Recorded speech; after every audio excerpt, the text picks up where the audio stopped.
Hello mga bakla! So for today's video, nag-celebrate naman pala ako ng New Year kasama yung boyfriend ko at yung pamilya niya. Bale, eto nga pala yung second time na mag-New Year ako sa bahay ng boyfriend ko, pero this time kakaiba at sobrang saya dahil nandito din yung ibang pinsan nila. At nagbinabina na naman nga ako dyan mga bakla. Bale, ako yung nagtimpla ng iinumin naming shembot na para bang ako ay isang bartender sa sobrang galing ko dyan magpailaw-ilaw at magsindi-sindi ba. Pero sa totoo lang mga bakla, napaso talaga yan siya. Mag-alas 11 na nga that time at ayan nga busy na sila sa pag-aasikaso ng mga paputok na gagamitin namin mamayang alas 12. At eto namang boyfriend ko, sobrang busy sa pag-iihaw ng pulutan namin dyan. Tapos ako eto mga bakla, sobrang busy makipagtagayan, yung tipong nandun yung kainuman ko sa kusina ay talagang susundan ko pa dahil walang tataka sa pamilyang ito. At syempre kahit nakikipag-inuman nga ako dyan mga bakla, hindi ko makakalimutan na may boyfriend ako, kaya ayan, tinatagayan ko din siya kahit isang baso lang. Mag-aalas 12 na nga dyan that time at ayan, umiinom pa din kami. Tapos maya-maya nakita ko na lang yung tatlo may dalang isang mangkok ng grapes at spaghetti. Hindi pa yan nag-aalas 12 mga bakla pero inunahan na nila. Ay hindi ko lang talaga sure mga bakla kung tumalab talaga yung isang mangkok ng grapes na pinaghati-hatian ng tatlo. At 4 minutes na lang pala bago mag New Year kaya umakyat na kami dyan sa rooftop at na-ready na din nga pala yung mga paputok na gagamitin namin dyan. Ay grabe, sobrang excited ko nga dyan sa 2026 kasi feeling ko sa akin tong taon na to. Chariz! 8,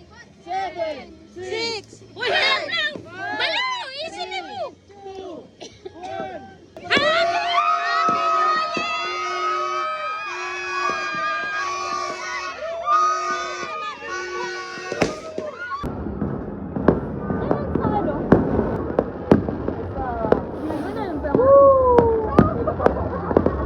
Grabe, sobrang ingay ng paligid, kanya-kanyang patunog ng motor at ang ganda pa ng kalangitan dahil sa mga fireworks. At siguro isa na to sa pinakamasayang New Year ko mga bakla. Pero nakalimutan kong tumalon mga bakla kaya eto, wala nang pag-asang tumangkad ang tao na to. At after nga naming magpaputok dyan at manood ng fireworks, so bumalik na naman kami ulit sa pag-iinuman. Inabot na nga kami dyan ng alas 4:30 ng umaga at grabe, sobrang saya talaga ng New Year ko mga bakla. At bago ko nga pala makalimutan, syempre gusto ko din kayong batiin ng Happy New Year mga bakla. Sana sumakses tayong lahat sa buhay. At hanggang dito na nga lang pala tong video ko mga bakla. So ayan nga lang pala lahat ng kaganapan sa buhay ko nung New Year. So thank you so much for watching mga bakla. Happy New Year ulit!